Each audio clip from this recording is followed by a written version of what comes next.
This is Pihka is my name, coming to you from our studio here in Helsinki. This is part 3 of our Making of Color Unknown album series. In September 2023, we had the album out, and since then we haven't taken a look at the sessions that we created the album with. So we thought that it might be fun to, open up the sessions with you and see what's in these songs, and maybe give you a glimpse of our ideas that led into the album. So here we have Reaching for the Out of Range. Well, let's start with the drums. So we have the kick. Yeah. And the Finger snaps. snaps. Finger snaps, Nice. yeah. Then obviously we have skaka, because we always have skaka. Yes. It's like a Here. shaker plugin. Yep. Really nice to make shakers with that plugin. It's a Swedish plugin. Really nice, from Klevgrant. We also have a track called Rökshaker. Rökshaker, that maybe like a Röyksopp. Röyksopp type of shaker, I think. Yeah, let's hear. Oh, okay. Doesn't sound that Röyksopp-ish, but I don't know what that was made with. I think I really can't remember what that was made with. Must be the modular. Yeah. Or actually sounds a bit like Octatrack to me. Like there is some. The Octatrack is like one of our main sampler that we use, and there's something about its sound that I really recognize when I hear. But then we have waterfall noise. Yeah, this is actually the waterfall on the way back from our studio. It's in Vanhakaupunki, here in Helsinki, the old town of Helsinki. There is this dam that leads into a waterfall. Yeah. And I recorded that waterfall and then chopped it up to sound like a hi-hat. That's cool. Funny. Yeah, then we have the basic crash Yeah, those are like swoosh acoustic samples. stuff.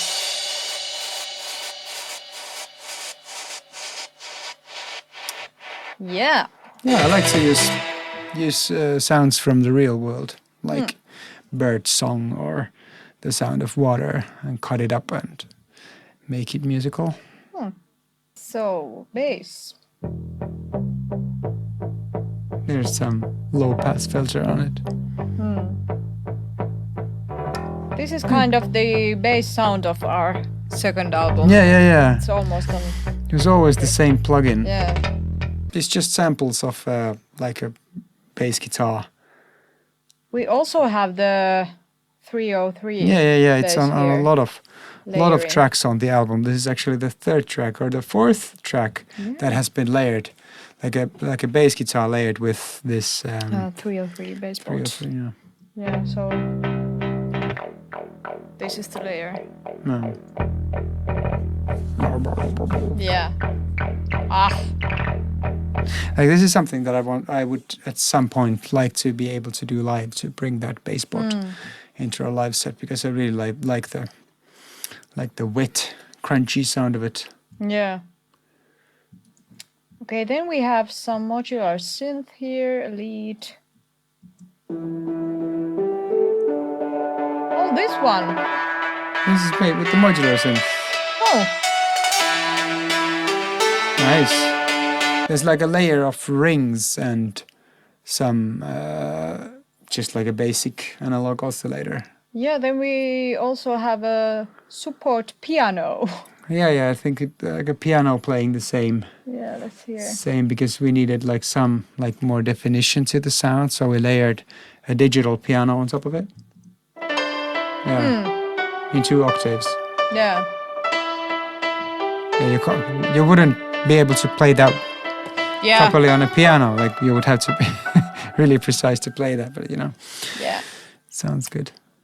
We have Nymphos and Minilog. I don't remember. No, I actually do remember this one because it's the... Oh, yeah, that's Yeah. the main. Like this synthesizer sort of like takes the place of first guitar, like a rhythm guitar. Then comes another guitar. Yeah. This is the Minilog. That's the way I like to mix synthesizers. It's like I like a full Pihka is my name record. I like to mix like a rock band. Like there are drums in center, there's the bass in center, and there's another synth here, another synth here. It's like we need, like when you mix a rock band, you have like two guitars, one on the left, one on the right, and then maybe like a solo sometime in the center. But you know, it's like you don't want to have your synths to stereo because you want to be able to pan them to make up a clear sound. And like it's a well-known formula how to mix a rock band. Like it's like guitars left and right, and I just do that with synths. Mix it like a rock band. Just like a formula that works. Okay, then we have piano. Another, is this an acoustic piano? It says stage piano plus suonobuono. But this is like a digital piano. It doesn't sound like an acoustic piano. Yeah, no. But I think suonobuono means that I was using suonobuono just like a regular compressor. Yeah. Like this is a hardware device that we actually use live to do this sort of like EDM pumping effect, where everything else ducks in volume when the kick hits. So it creates like this. And suonobuono is a great compressor to do that live, but you can actually use that as a regular compressor, stereo compressor. So sometimes use it when mixing as well. Then we have a modular pad.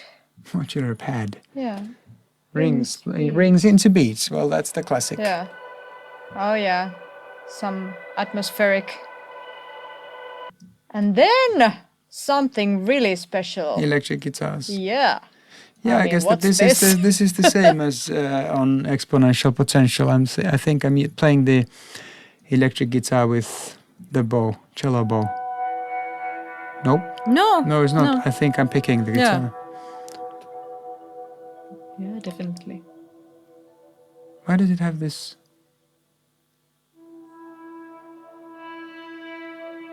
Sounds like something is leaking. Yeah. It might be that something was leaking. Maybe we're using this Ural kit mixer or something that might leak something into. Yeah, because that was the channel. lead synth. Yeah. So it might be that reverb of the lead synth was leaking into the guitar track, but it worked, so we didn't try to clean that. MS-20 ARP. Yeah, a lot of ARPs made on the MS-20. Yeah. Oh yeah, that's... The Daft Punk thing. Yeah. Ooh. Yeah, some, like, this is the automation made after recording. So a lot of digital automation. Obviously it's digital, the automation is digital, it can't be analog. But yeah, and I sometimes get really picky when mixing these tracks. I really get picky about the details. And I might use like 3 days to home in on the details. Okay, vocals. Lead vocal. Yeah, so this is like a rarity for us, a track with full pop vocals on it. Yeah, so you have the verse. What is your mark? What is your spark? Many layers. Many layers. Yeah, a lot of vocoding as well. Yeah. Like make it more robotic. I think we've made this sort of vocal sound with, it's like a combination of, first you use Melodyne to like a plugin that is kind of like auto tune, but it's not automatic. So it's like manual tune. So you make the tuning like really robotic, and then make a layer, make it go into a vocoder, which kind of like combines vocals and a synthesizer. So it sounds like it gives you this robotic sound that we like. Then my vocal in the chorus. Here is the change, reaching for the out of reach. Ooh. Lots of effects. Rearrange the new exchange. vocal Yeah. synth and... It seems like there was an auto-tune there, but it's muted. Oh, yeah. So we didn't want to use that sort of... Because sometimes it sounds too robotic with the auto-tune. So then I have turned it off when mixing because, you know, it's not like we... Because sometimes you need to use auto-tune to correct the pitch of your vocals, but it's not like we don't use it to correct pitch, we use it as an effect. Okay, then backing vocals for the chorus. Is that me? Yeah. Rearrange a new exchange, embrace the change, evolving morphing interface, erase, erase, everyone will leave a trace. Yeah, this is a super fun track to play live. Yeah, it is. We sing all these harmonies live as well, but we do have some things in the background as well. What is it? The Voc FX bus. Yeah. It's kinda info.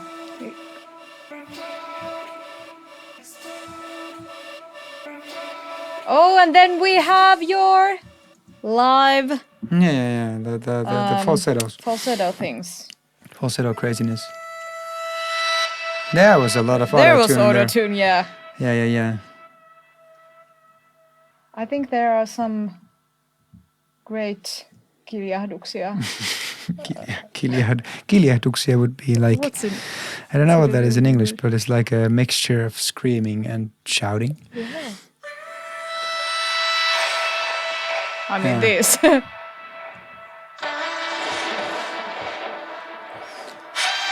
Yeah.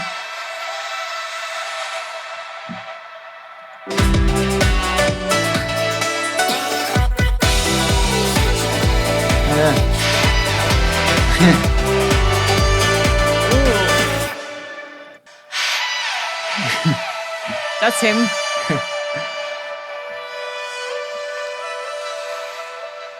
Many people think that's me. Yeah, they do.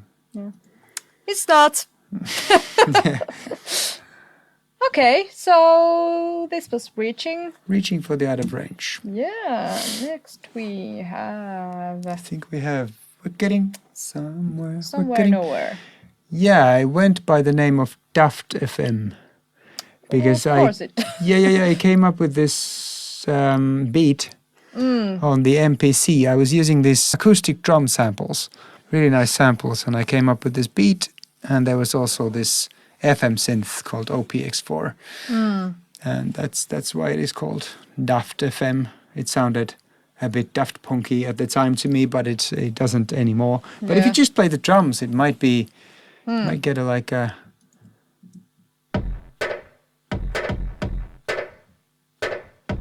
In the distortion, there is something Daft Punk-ish.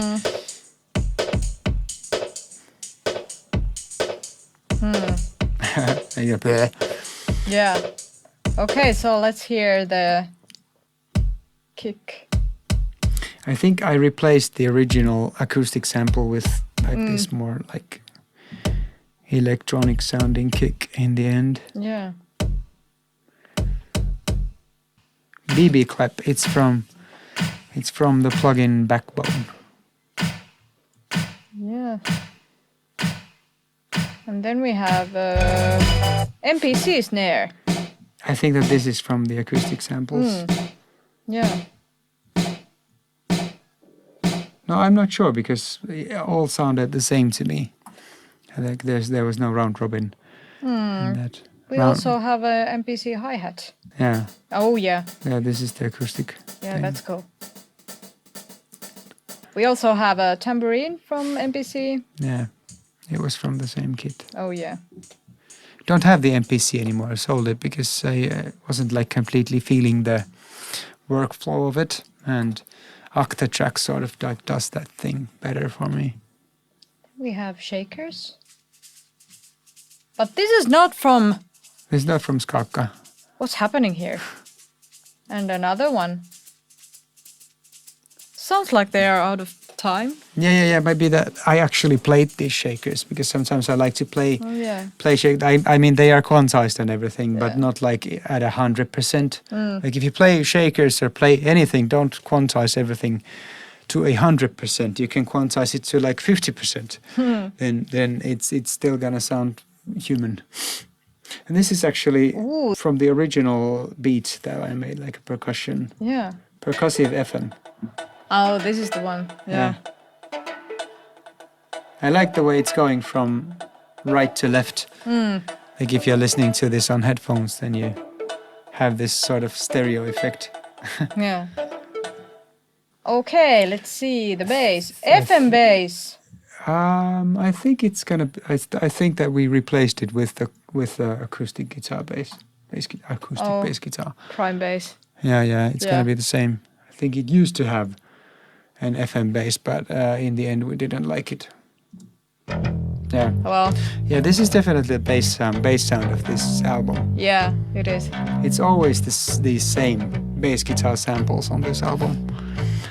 Yeah, and Like, we this is have the same- always tried something else Yeah, first. yeah, but I think that's on this. It's the same as this Station in Flames. Like we had some other bass, like FM synth bass sound, up until the very end of the mixing process, and then just Yeah. ditched it for this because no, this worked better. Yeah. Okay, we have a lead synth. I think MS-20 like basic. Oh, this nice. one. Is it only MS-20, but it has an FM layer as well? Yeah, it does. Let's hear only the FM part. Ah, Yeah, this is lovely. also OPX4. Yeah. It's actually like my favorite FM synth, if not counting Digitone by Electron. Like, this is a really nice FM synth. Like a really gritty sound to it. Just the MS-20. Yeah, it's layered with MS-20. Yeah. A lot of MS-20 on this record as well. And then we have Blue Sky. Blue Sky is a reverb effect. Reverb pedal.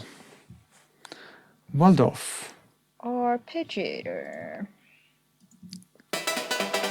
Oh, yeah. Every time I hear Waldorf, it makes me think that we should use it more because it's such a great sound. Yeah.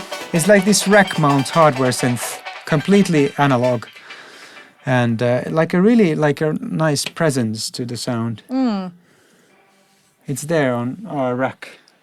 You can actually see it on this camera, quite blurred, but it's nice. I really like that. Like there is no keyboards, obviously, because it's rack mount. You just send MIDI into it, and yeah, sounds really nice. Then we have Juno. Juno. Oh, it's this one. This is one of the original riffs, I think, of the song. Yeah, it is. Juno and Blue Sky. Yeah. A lot of distortion. This was actually yeah. Also one of the tracks that came back from mastering. The mastering engineer, Ilpo, asked me to put some less distortion into the track because there was too much distortion. Everybody loves distortion, but you know, there can be too much of that. Yeah, enough is enough.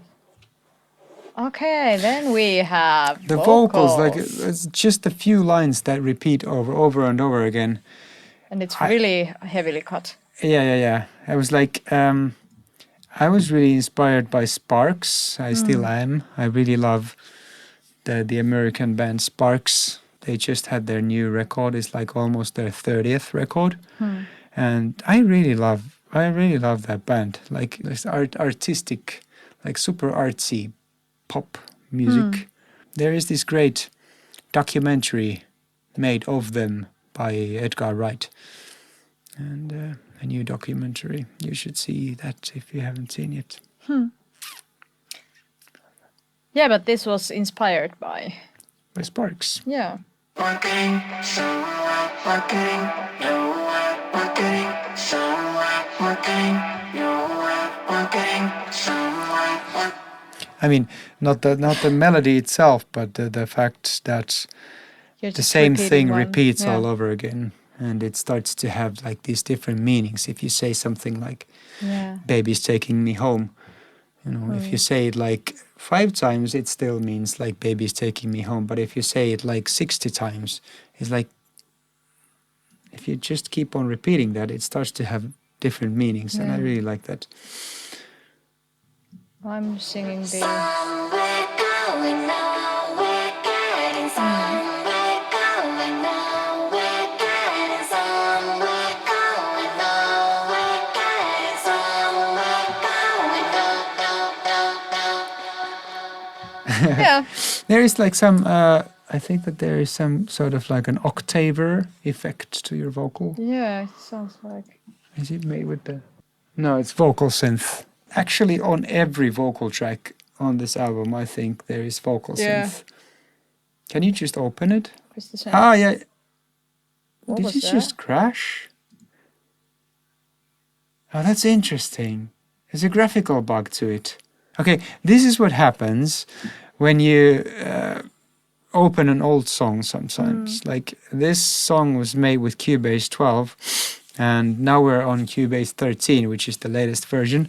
And some plugins don't keep up. I mean, I completely understand that they don't keep up because, you know, especially Apple might be really, really quick in releasing updates to their systems, and plugin manufacturers just can't keep up. But graphic bugs like this sometimes happen, like on vocal synth here. It might actually break the functionality too, which is a shame. But obviously, the sound is there. Yeah. But this is the type of vocal processing that we've used so much on this record. We need to come up with some other vocoding plugin for the next one, because I really love this plugin, but you can only use one plugin 80 times or something. We didn't write 80 songs for this album, but I've been using this. Yeah, then a it whole dries out. Yeah, Kind of. yeah. Yeah. It's kind of like looking at the same, painting for years and years. Then you just don't see the painting. It becomes like something like furniture or something. You need like another plugin to do the same thing to keep it fresh, or another synthesizer. According to my research, you get like 80 songs out of a synthesizer. When you've made 80 songs, then you've sort of like dried it out a bit. And then you might want to sell it or just use it, switch to some other. But this is somewhere nowhere. How many tracks did we actually write for this record? It was like 20 to 30, and we included 9.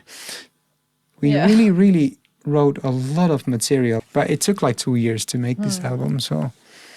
And it's really important to write a lot of stuff.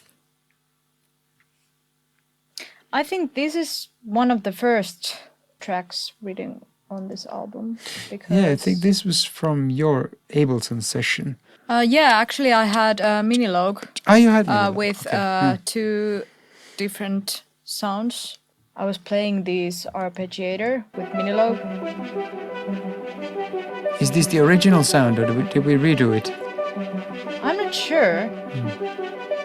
Yeah, and I think that the point with this track originally was that we had just learned that it is a really good thing to not synchronize your arpeggios. Yes. Like let them freely run and intertwine. Yeah, because I had 2 arpeggios and the other one The different clocks. is a bit faster. Yeah. Like the Steve Reich thing. Yeah. Actually, I think the structure of the track is the same that was in my demo when I... Yeah, it's like this 8-minute run. Yeah. So Yeah. it's fully improvised. Yeah, Because it's just what I improvised at the first time with the... Yeah, so it's basically like her arpeggiator. improvisation, but we just wrote drums and bass Yeah. on top of that. Not even like written. It's just like the sounds are like better done. Yeah, But, that's true. Otherwise, it's basically just your improvisation. Kick. These are Linn drum samples. Ooh, yeah. Yeah, it sounds like there was this 80s pop thing going on. And I was talking about on the second part of this series, I was talking about this 80s vibe of the song Exponential Potential. Yeah, we wanted this to be like a partner to it. Yeah. It's really not. Yeah.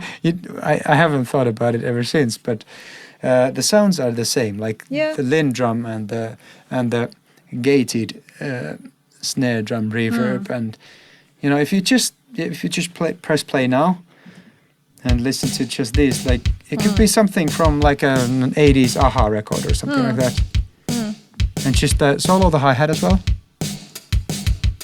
Yeah, all of this is from Linn drum, so that's what they used a lot in like we also 1984. have a Linn clap.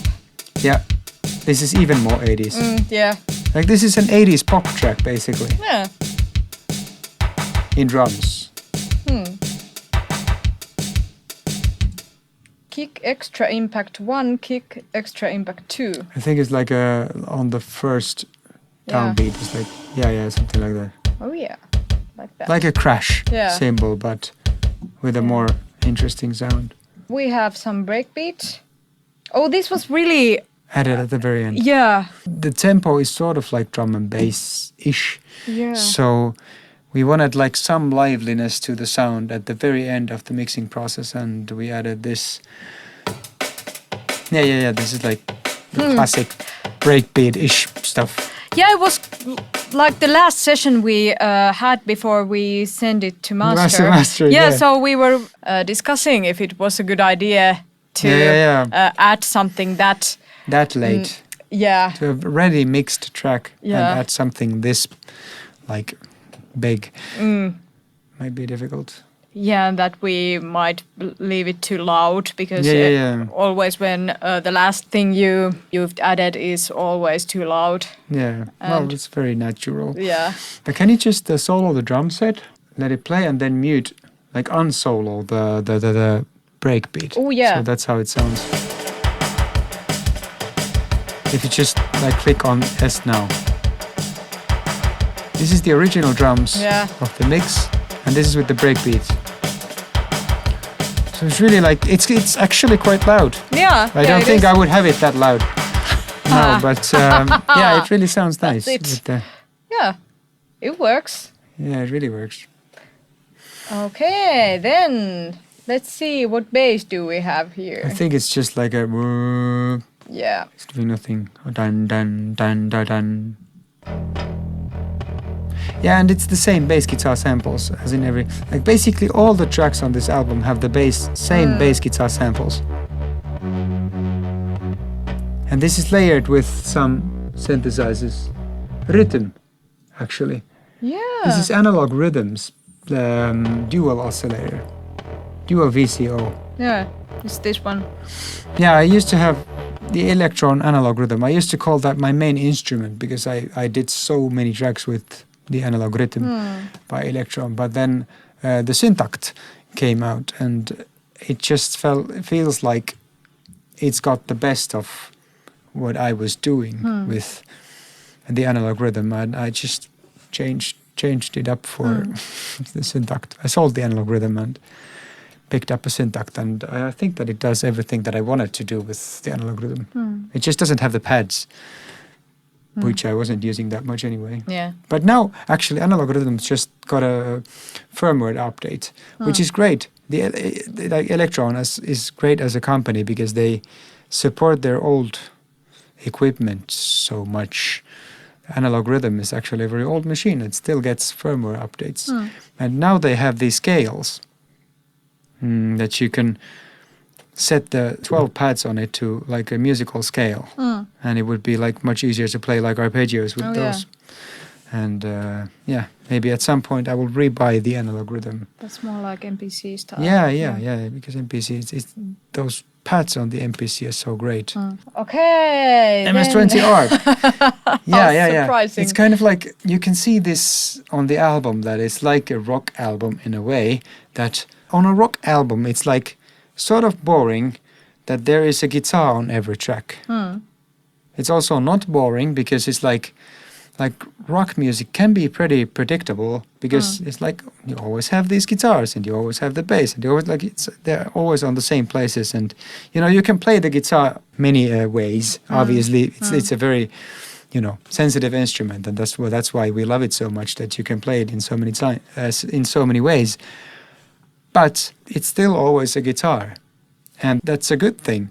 And that's what you want to do with electronic music, is that like on a particular record, you use the same gear and same aspects of the gear. Like you always do an arpeggio with the MS-20, so that's sort of like that one guitar is the MS-20 arpeggio, and the other guitar is the Rings arpeggio, and then there was this the acoustic guitar is kind of like the Juno chords is like our acoustic guitar, because with electronic music, with synthesizers, you can do anything, and it's really difficult when you can do anything, because then you sort of can do nothing if you can do it. It's like really difficult to be inspired by anything. And if you give yourself these dogmas that you can only use MS-20 to do this sort of thing on this album, then it gives the album a distinct sound. Yeah, and it wasn't that we decided we had this dogma, but it just happens. Yeah.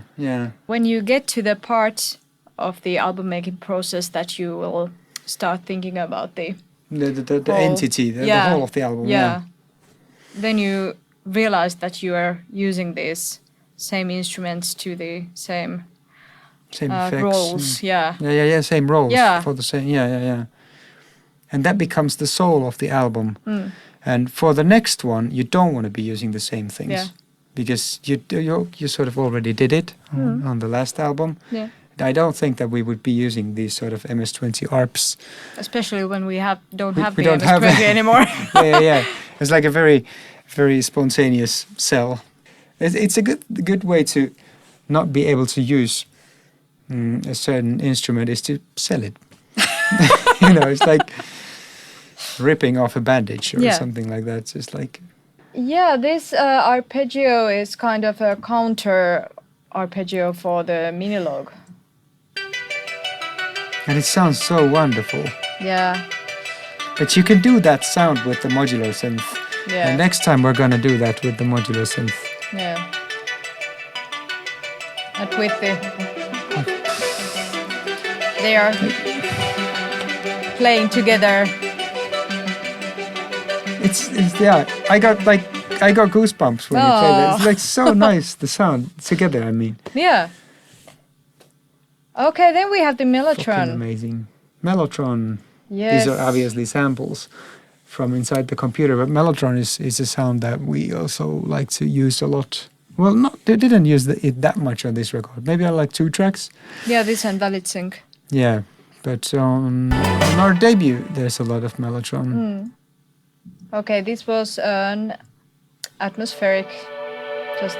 Yeah, because, you just get this mood immediately when you play it. Like, you get into like an old movie or something. Does it ever change, the chord? Well, it does. It's a long chord. Oh, yeah. There we have another one.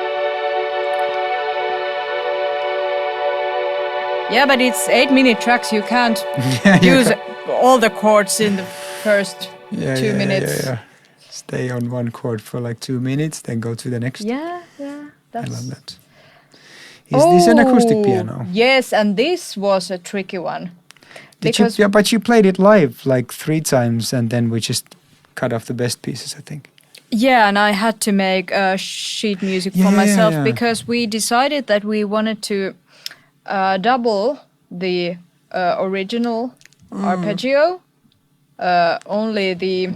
But really play it.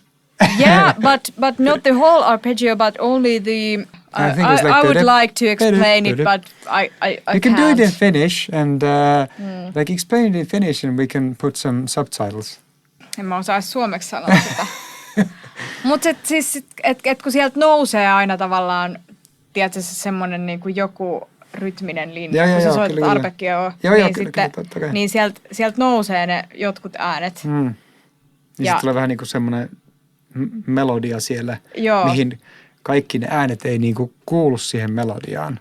Joo. Se jotenkin nousee sieltä, se, niin kuin jotkut niistä arpeggion osista, se on palapeli, johon jotkut niistä ei kuulu. Joo. Ne niin kuin, tavallaan osa niistä arpeggion äänistä on niin kuin taustaa ja osa niistä on niin kuin, Joo. Joo. Niin sitten sä halusit tavallaan pianolla korostaa niin kuin niitä. Niin. Joo. Joo. Niin sitten siitä piti tehdä notti. Kyllä. And you had to write sheet music for that shit. Yes. And then I tried to play that. Yeah. But we did like 3 passes of the whole 8-minute song, and then just picked the best parts. Yeah, so sounds like this. There's this some really nice short delay on it. Yeah. Like what is that? Can you select that track so I can see? No. There is some digital delay on there. Yeah. Like I can't see on there which one, but I think it has to be Valhalla delay because that's always what I use. So 8 minutes of this. Yeah, like looking at the sheet music and trying to keep up. Counting the bars. So this was idea. Can you also solo the MS-20 harp?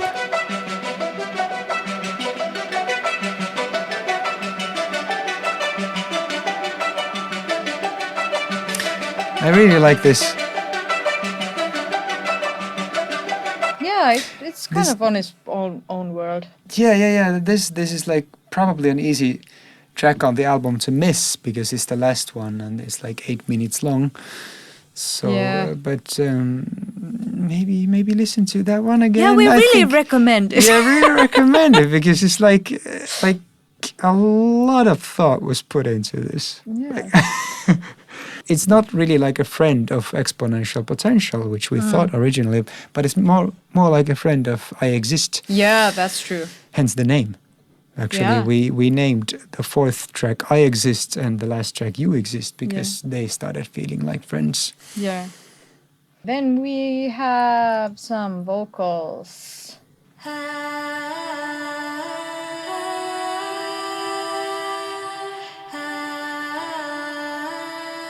Call recall. Yeah. Type. And there's a third one coming with. Yeah.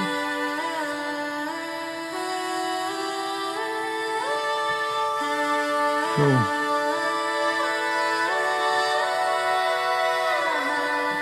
There is this magical moment where you are singing it. Yeah, it was just like Yeah, just one time. one time with my vocals. Yeah. And like everywhere else in this song, 8 minutes of duration, it's only Henna's vocals, but there is this like 3 phrases that I sing. Yeah. I don't know why we did that, but it felt funny at the time. It's still funny, actually. Yeah, it works. Weird. Yeah, but that's it. That's the album. Ooh. Exciting. Exciting. We are already working on the next, well, not really in the next album, but we are working on, like I said on the first episode of this series, I said that we're working on a vocal edit of Priority Class, and we're going to release an EP that also has some other songs, maybe versions of these songs. We haven't decided yet Yeah. what we're going to include on the EP, but it's going to be like 3 or 4 songs. Thank you for watching. It's been great to hang out with you at the studio, and do come again. Bye-bye. Bye.